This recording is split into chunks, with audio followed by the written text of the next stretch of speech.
우리가 아는 대로 예수님께서 우리들을 구원하시기 위해 십자가를 지시려고 예루살렘에 입성하실 때 요한복음 12장 13절을 보면 많은 무리들이 종려나무 가지를 가지고 맞으러 나가 외치되 호산나 찬송하리로다. 주의 이름으로 오시느니 곧 이스라엘의 왕이시여 하더라. 이렇게 말씀하시는 것을 가지고 많은 무리들, 큰 무리들이 종려나무 가지를 이렇게 흔들었다 해서 우리가 종려주일로 지키고 있습니다. 이렇게 예수님께서 예루살렘 성에 입성하니까 이제 오늘 본문 마태복음 21장 10절을 보면 예수께서 예루살렘에 들어가시니 온 성이 소동하여 이르되 이는 누구냐 하거늘 이렇게 얘기하는 것입니다. 큰 무리들이 호산나를 외치며 종려나무 가지를 흔들으니까 성 안에 있는 백성들이 이 예수님이 누구냐 이렇게 소동했다라는 것입니다. 여기서 이 소동이라는 단어는 헬라어 세이오라, 그래서 흔들리다, 전율하다 그런 의미가 있습니다.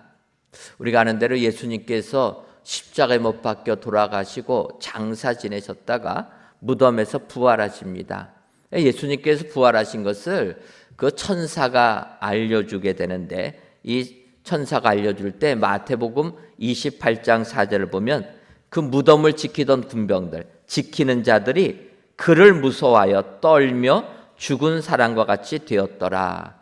이때 나오는 떨며라는 단어가 오늘 이 소동이라는 단어와 같은 단어입니다. 바꿔 말하면 전혀 예상하지 못하는 경이로운 상황이 벌어졌을 때 우리가 전율을 느끼지 않습니까? 그때 전율하는 모습이 소동이다. 그러니까 예루살렘 성 안에 있는 사람들이 전율을 느끼며 소동, 크게 떨며 소동이 일어났다 얘기합니다. 그런데 한편으로 소동하게 되면은 예수님께서 이 땅에 오셨을 때 헤롯과 온 예루살렘이 소동한 것, 이 소동이란 것이 생각납니다. 마태복음 2장 3절을 보면 헤롯 왕과 온 예루살렘이 듣고 소동한지라. 무엇을 들었습니까?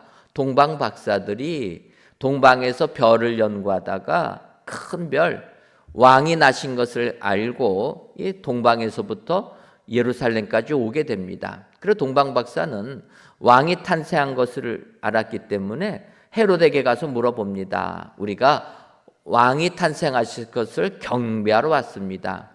그때 헤롯이 놀란 겁니다. 왜 놀랐습니까? 자기는 아들이 태어나지 않았는데 아들이 태어났다고 온 것 아닙니까? 바꿔 말하면 헤롯은 두려워 떨며 놀라는 겁니다. 왜냐? 나를 대항할 새로운 왕이 태어났나 보다.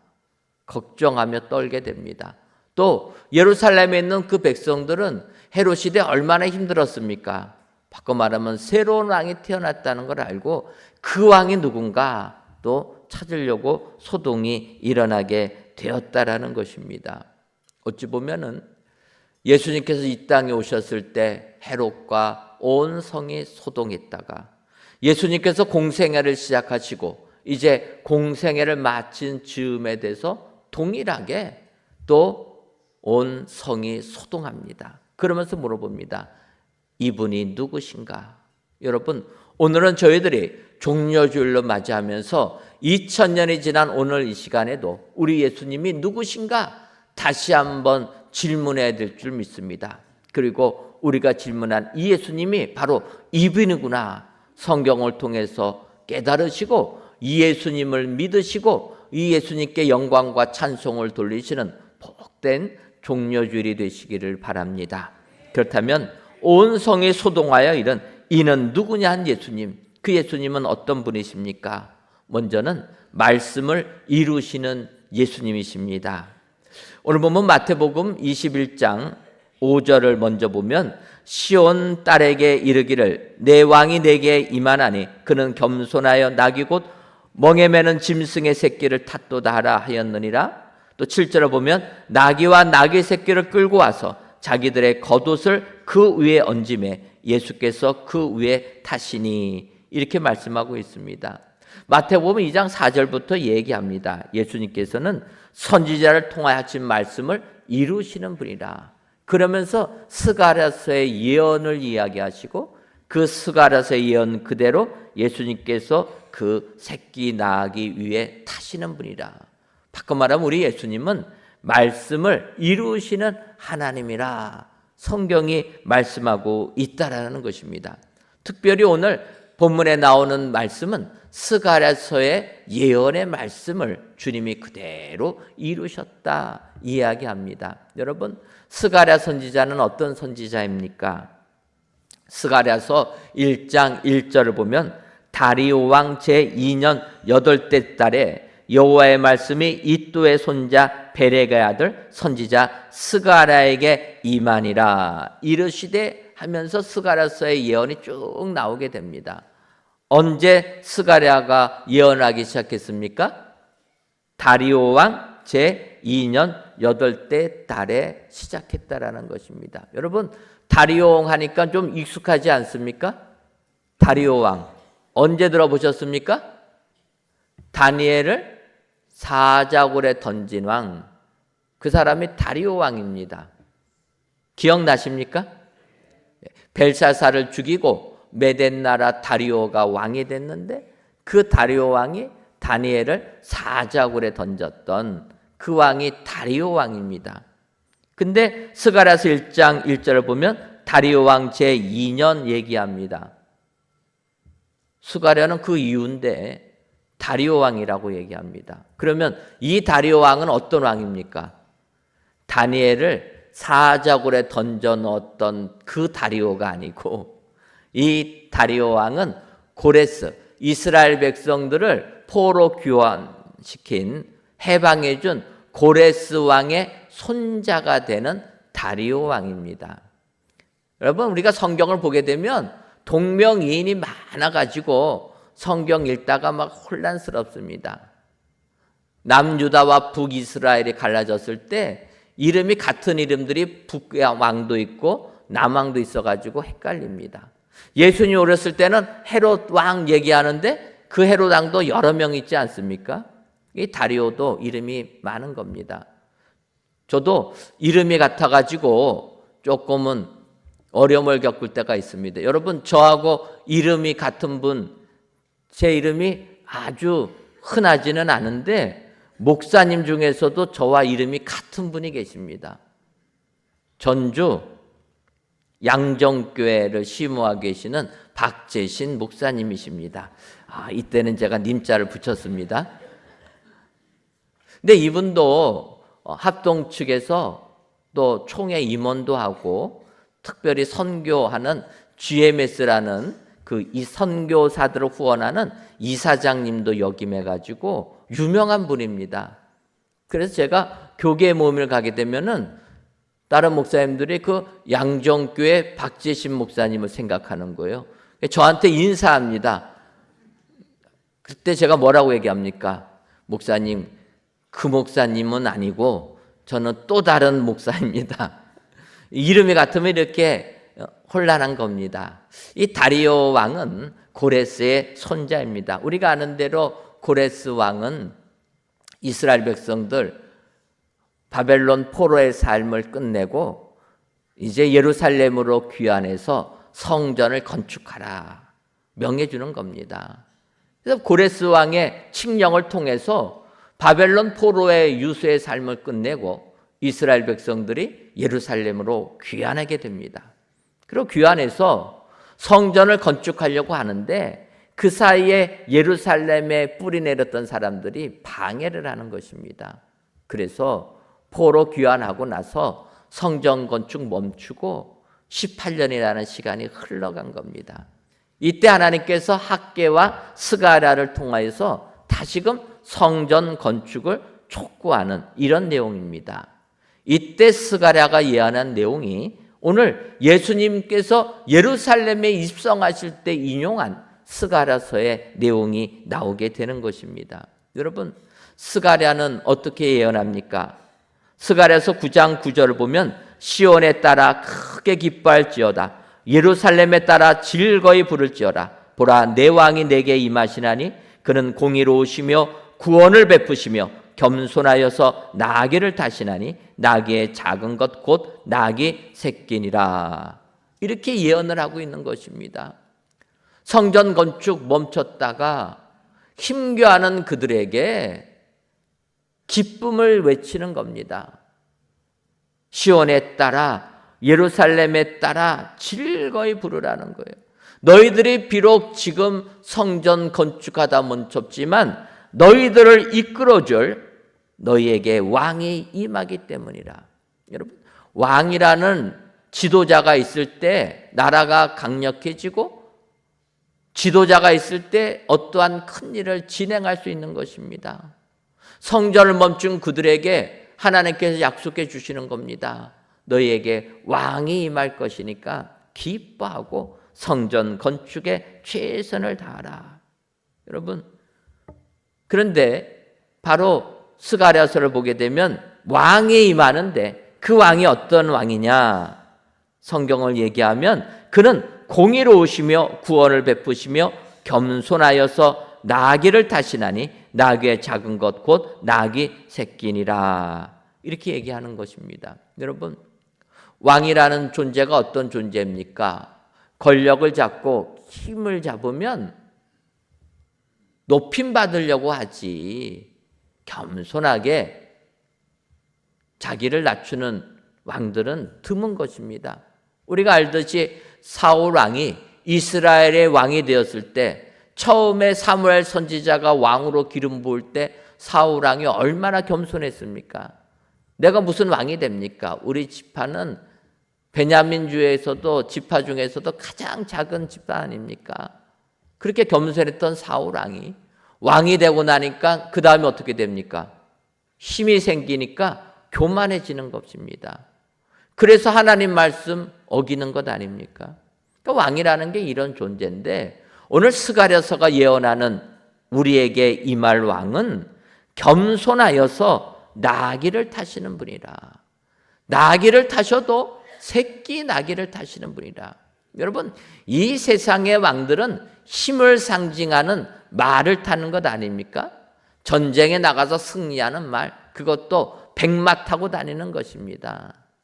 그런데 우리를 구원하게 하여 이 땅에 오시는 예수님은 겸손하여서 힘을 상징하는 말이 아니라 일만 하는 나귀를 타신다는 것입니다. 그것도 새끼 나귀를 타고 오신다. 여러분, 이것이 우리에게 은혜요 복이 되는 줄 믿습니다. 왕이 우리를 짓누르는 게 아니라 왕이 우리를 섬겨주고 겸손을 보여주는 것, 이것이 은혜요 복이 되는 것입니다. 우리 예수님 바로 이런 예언의 말씀을 그대로 이루기 위하여서 이 땅에 오신 분이라 성경이 말씀하고 있습니다.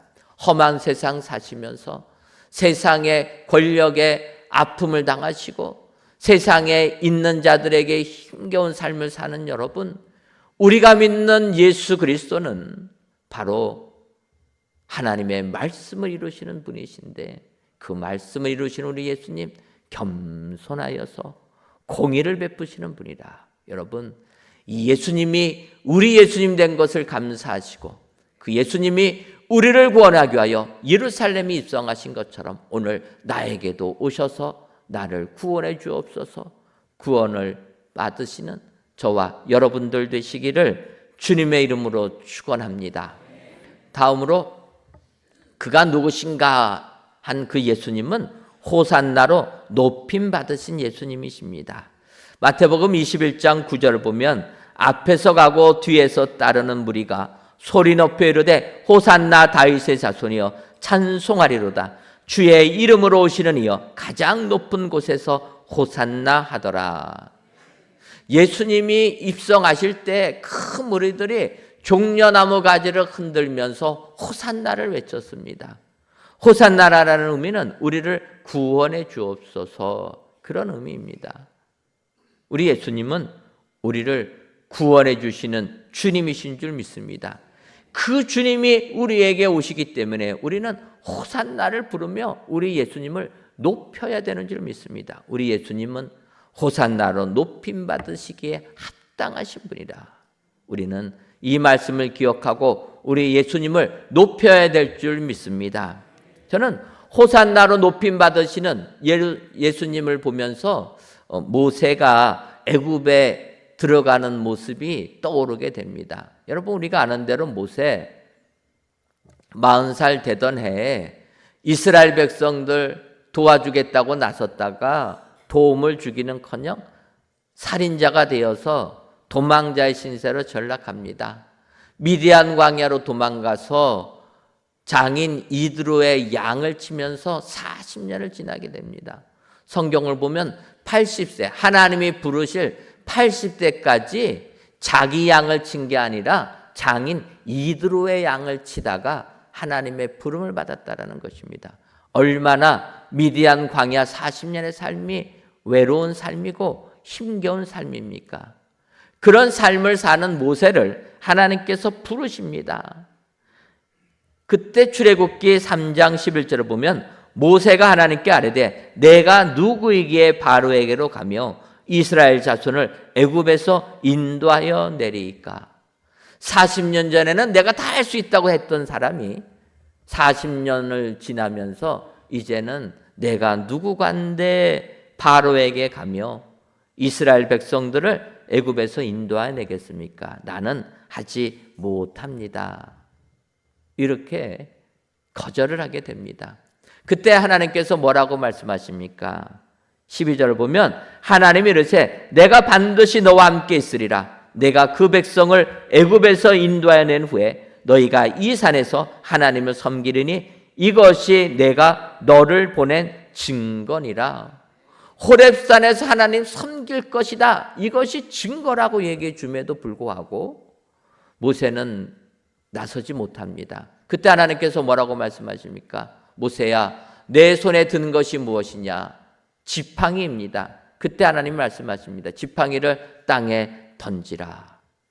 모세가 하나님의 말씀에 순종해서 지팡이를 땅에 던지니까 지팡이가 무엇으로 바뀝니까? 뱀으로 바뀌었다라는 것입니다. 뱀으로 바뀌었을 때 출애굽기 4장 4절을 보면 여호와께서 모세에게 이르시되 내 손을 내밀어 그 꼬리를 잡으라. 그가 손을 내밀어 그것을 잡으니 그의 손에서 지팡이가 된지라. 하나님의 말씀에 순종해서 지팡이를 던지니까 뱀으로 바뀌었습니다. 뱀으로 바뀐 그 지팡이, 하나님이 말씀하시면 뱀의 꼬리를 잡으라. 여러분, 뱀의 꼬리를 잡을 수 있습니까?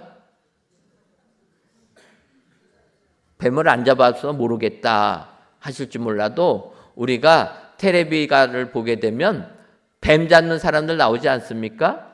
우리가 흔히 땅꾼이라고 말하는 뱀 잡는 분들, 뱀을 그분들이 어떻게 잡습니까? 머리를 나무떼기 가지 끝 그걸로 머리를 딱 누르면 뱀이 꼼짝을 못합니다. 그리고 나서 잡는 것 아닙니까? 그런데 뱀 꼬리를 잡으면 어떻게 됩니까? 뭐 말할 필요가 없죠. 뱀이 바로 그냥 돌아서서 꽉 물어가지고 죽는 것 아닙니까? 근데 하나님께서 뱀 꼬리를 잡으랍니다. 뱀 머리를 잡으라고 해도 무서워서 잡기 어려운데 뱀 꼬리를 잡으라는 거예요. 성경은 뭐라고 얘기합니까? 그가 손을 내밀어 그것을 잡았다라는 거예요. 여러분, 모세가 된 것은 두렵고 떨림은 있지만 하나님이 말씀하실 때 순종한 겁니다. 뱀 꼬리를 잡는 그 순간 어떻게 됩니까? 뱀이 지팡이로 바뀌었다라는 거예요. 여러분, 하나님의 말씀에 우리 생각에 이해가 안 돼도 하나님의 말씀에 순종하면 하나님께서 역사해 주실 줄 믿습니다. 이와 같은 은혜를, 이적을 체험한 모세가 이제 애굽으로 출발하게 됩니다. 그 구절이 출애굽기 4장 20절에 기록되어 있습니다. 모세가 그의 아내와 아들들을 나귀에 태우고 애굽으로 돌아가는데 모세가 하나님의 지팡이를 손에 잡았더라. 여러분, 모세가 이스라엘 백성들을 구원하기 위하여서 이제 애굽으로 들어갑니다. 들어갈 때 어떻게 들어갑니까? 모세가 그의 아내와 아들들을 나귀에 태웠다. 오늘 예루살렘에 입성하시는 예수님께서 나귀를 타신 것처럼 모세도 그의 아내와 아들들을 나귀에 태우고 애굽으로 돌아갔다라는 것입니다. 어찌 보면 예수님께서 우리를 구원하기 위하여 예루살렘에 입성하시는 그 모습과 너무나도 흡사함을 느끼는 모습이 모세가 애굽으로 돌아가는 모습입니다. 여러분, 모세는 애굽에 가서 이스라엘 백성들을 구원해냈습니다. 예수님은 우리를 구원하기 위하여 예루살렘에 입성해서 십자가에 죽음을 당하셨다는 거예요. 이것이 우리에게 은혜가 되는 줄 믿습니다. 예수님이 예루살렘 성에 입성하실 때 백성들이 호산나를 외쳤습니다. 우리를 구원해 주옵소서. 예수님께서 우리를 구원해 주시게 하신 일은 십자가에 죽음을 당하신 것입니다. 여러분, 우리 예수님은 죄가 없으신 분이심에도 불구하고 우리의 죄를 대신 짊어지시고 우리를 구원하기 위하여 십자가의 고난을 당하신 주님이신 줄 믿습니다. 그래서 우리 예수님은 호산나로 높임 받으시기에 합당하신 분이라 오늘 성경에 말씀하고 있습니다. 오늘도 우리 예수님, 우리를 구원하기 위하여 십자가의 고난을 당하신 우리 예수님, 그 예수님을 호산나 부르며 높이시는 저와 여러분들이 되시기를 주님의 이름으로 축원합니다.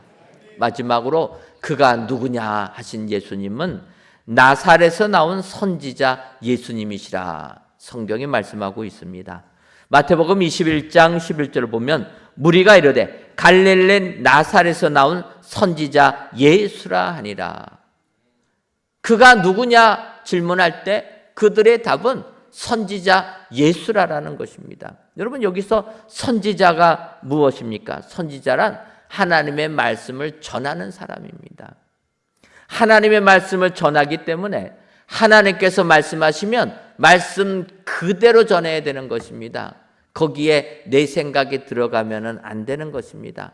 하나님의 말씀 1.1획도 변개하지 아니하고 주께서 하신 말씀을 그대로 전하고 그 말씀을 그대로 지키는 자가 선지자라는 것입니다. 예수님이 이 땅에 오셔서 하나님의 말씀은 그대로 지키셨다라는 것입니다. 그런데 이 땅에 오는 많은 선지자들이 그렇게 하지를 못합니다. 열왕기상 13장을 보게 되면 하나님의 사람이라고 하는 한 선지자가 등장합니다. 열왕기상 13장 1절을 보면 보라, 그때에 하나님의 사람이 여호와의 말씀으로 말미암아 유다에서부터 베델에 이르니 마침 여로보암이 제단 곁에 서서 분향하는지라, 이렇게 얘기합니다. 하나님의 사람, 선지자가 하나님의 말씀으로 말미암아서 유다에서부터 베델에까지 이르렀을 때 여로보암이 제단 곁에 서서 분향했다라는 것입니다. 그래서 여로보암에게 선포하라는 거예요. 무엇입니까? 우리가 아는 대로 여로보암 왕은 솔로몬의 아들 르호보암 왕 때 르호보암에 반대해서 10지파를 떼어가지고 북이스라엘이라는 나라를 건국한 사람이 여로보암 왕입니다. 근데 그가 북이스라엘이라는 새로운 나라를 세웠는데 문제는 이스라엘 백성들은 1년에 3번 예루살렘에 가서 하나님께 제사를 드리는 것이 의무인 것입니다. 근데 10지파가 소유한 나라는 예루살렘을 가지지를 못했습니다. 그때 여로보암이 걱정합니다. 만약에 이 사람들이 나를 따르는데 하나님께 예배드리겠다고 예루살렘 갔다가 마음이 바뀌면 내 나라가 어떻게 될까? 그런 걱정이 들어가지고 여로보암이 예루살렘에 가서만 예배드리는 게 맞냐? 그럴 필요가 없다 해서 단과 베델에다가 제사들의 산장을 세우고, 하나님께 제사 드리는 사람은 레위 지파가 해야 되는데 그것도 상관없이 자기가 아무나 임명해가지고 제사를 드리게 만든 겁니다. 그리고 자기가 분향하고 있는 거예요. 이때 하나님께서 하나님의 사람을 보낸 겁니다. 그 말하라는 거예요. 이 산당 무너질 것이라. 산당에서 너희 마음대로 제사 드리는 제사장 다 불살라질 것이라 외치라고 하고 보낸 것입니다. 이 하나님의 사람이 하나님의 말씀에 순종해서 베델에 와가지고 여로보암이 제사 드릴 때 선포합니다. 그 말을 들은 여로보암 왕의 마음이 어떠합니까? 화가 치밀어 오르는 것입니다. 그래도 신하에게 얘기합니다. 저 사람 붙잡아 버려라. 그렇게 손을 들어서 명령을 내렸는데 그 순간 여로보암의 손이 말라버린 것입니다. 여로보암이 깜짝 놀래가지고 그 하나님의 사람에게 부탁합니다. 하나님께 기도해서 내 손 마른 것, 마비된 것 풀어주옵소서. 하나님의 사람이 기도합니다. 하나님의 은혜로 여로보암 손 마른 것이 풀려지게 되자 여로보암이 하나님의 사람에게 얘기합니다. 내 왕궁에 와서 먹고 마시고 쉬다가 가십시오. 그때 열왕기상 13장 8절과 9절을 보면 하나님의 사람이 왕께 대답하되 왕께서 왕의 집 절반을 내게 준다 할지라도 나는 왕과 함께 들어가지도 아니하고 이곳에서는 떡도 먹지 아니하고 물도 마시지 아니하리니 이는 곧 여호와의 말씀이 내게 명령하여 이르시기를 떡도 먹지 말며 물도 마시지 말고 왔던 길로 되돌아가지도 말라 하셨음이니이다 하고 이렇게 얘기합니다. 여러분, 여로보암이 병나음의 은혜를 받아서 하나님의 사람 내 궁정에 와서 좀 편히 쉬다가 가라 이야기할 때 하나님의 사람이 얘기한 겁니다. 하나님께서 말씀하시기를 물도 먹지 말고 떡도 먹지 말고 오던 길도 되돌아가지도 말고 바로 떠나라 명령하셨다라는 것입니다. 당신이 이 나라의 절반을 준다고 해도 나는 하나님의 사람 선지자이기 때문에 말씀 그대로 살아야 됩니다 하고 떠나버린 것입니다. 그 이야기를 11절을 보게 되면 베델에 한 늙은 선지자가 살더니 그의 아들들이 와서 이날에 하나님의 사람이 베델에 행한 모든 일을 그에게 말하고 또 그가 왕에게 드린 말씀도 그들이 그들의 아버지에게 말한지라. 늙은 선지자가 아들들이 하는 이야기를 듣게 됩니다. 이 늙은 선지자는 자기도 선지자입니다. 근데 베델에 살다 보니까 여로보암이 무서워가지고 하나님의 말씀을 못 전한 그런 선지자라는 거예요. 그런데 유다에서 온 하나님의 사람이 당당하게 여로보암 앞에서 하나님의 말씀 선포하고 떠났다는 얘기를 듣고 그 하나님의 사람 모셔다가 교제를 해야 되겠다 생각하고 뒤따라가는 것입니다. 뒤따라가다 상수리 나무 아래에 있던 그 하나님의 사람을 만나게 됩니다. 그때 이 늙은 선지자가 얘기합니다.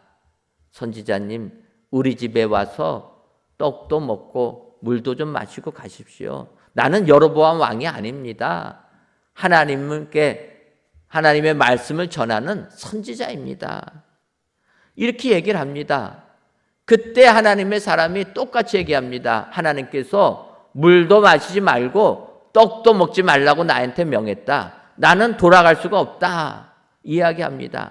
그때 이 늙은 선지자가 하나님의 일을 한 그 하나님의 사람이 자기와 함께 있기를 원하여서 열왕기상 13장 18절을 보면 그가 그 사람에게 이르되 나도 그대와 같은 선지자라 천사가 여호와의 말씀으로 내게 이르기를 그를 내 집으로 데리고 돌아가서 그에게 떡을 먹이고 물을 마시게 하라 하였느니라 하니 이는 그 사람을 속임이라. 여러분, 이 늙은 선지자는 하나님의 일을 한 그 하나님의 사람과 함께 있기를 원하여서 거짓말을 한 겁니다.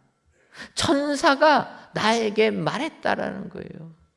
여러분, 우리가 아무리 목적이 좋아도 목적을 이루는 과정에 이렇게 거짓이 들어가고 하나님의 말씀을 어기는 것이 들어가는 것은 사탄의 괴계라라는 것입니다. 이 늙은 선지자는 하나님의 일을 행한 그 선지자 교제하고 싶어서 거짓말을 한 겁니다. 천사가 말했다라는 거예요. 또 문제는 무엇입니까? 하나님의 사람이 이 늙은 선지자의 이야기를 듣고 그대로 따라갔던 건 문제 아닙니까? 하나님이 뭐라고 말씀하셨습니까? 물도 마시지 말고 떡도 먹지 말라고 했는데, 왔던 길 되돌아가지도 말고 다른 길로 가라고 했는데 되돌아온 것 아닙니까?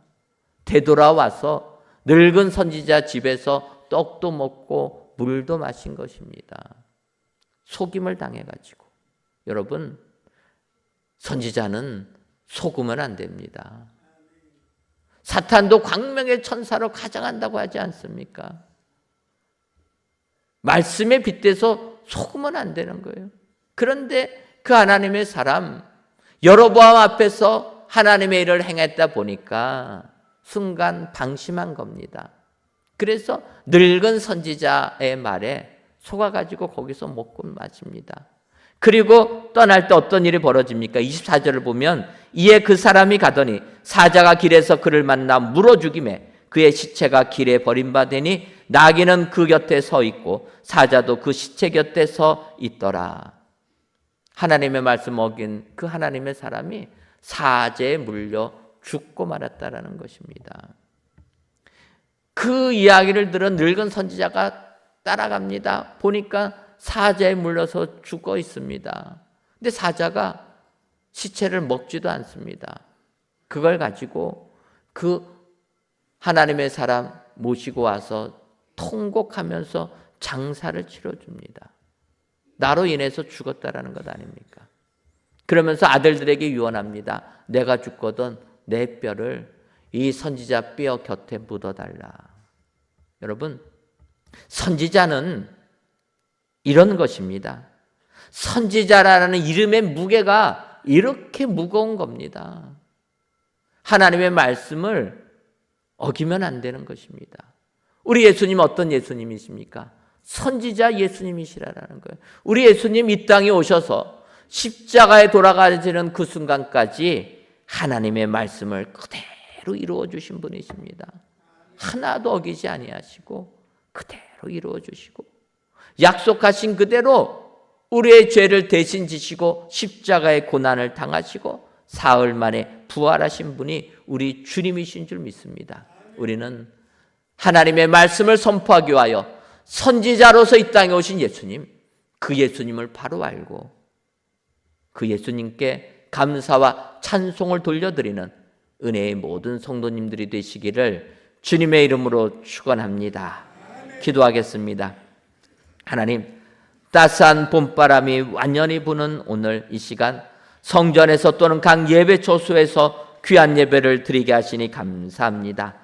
이 예배를 기뻐 받아 주옵시고 모든 예배자들마다 기쁨으로 호산나를 외치는 저희들이 되게 하여 주옵소서. 이 시간 소동하여 이르되 이는 누구냐라는 제목으로 말씀을 주시니 감사합니다. 바라기는 온 성이 소동하여 이 사람이 누구냐 이르신 예수님은 말씀을 이루시는 주님, 호산나로 높임 받으신 주님, 나사렛에 나온 선지자 예수님임을 알고 오늘도 이 예수님께 감사와 찬송과 영광을 돌려드리는 우리 모두가 되게 하여 주옵소서.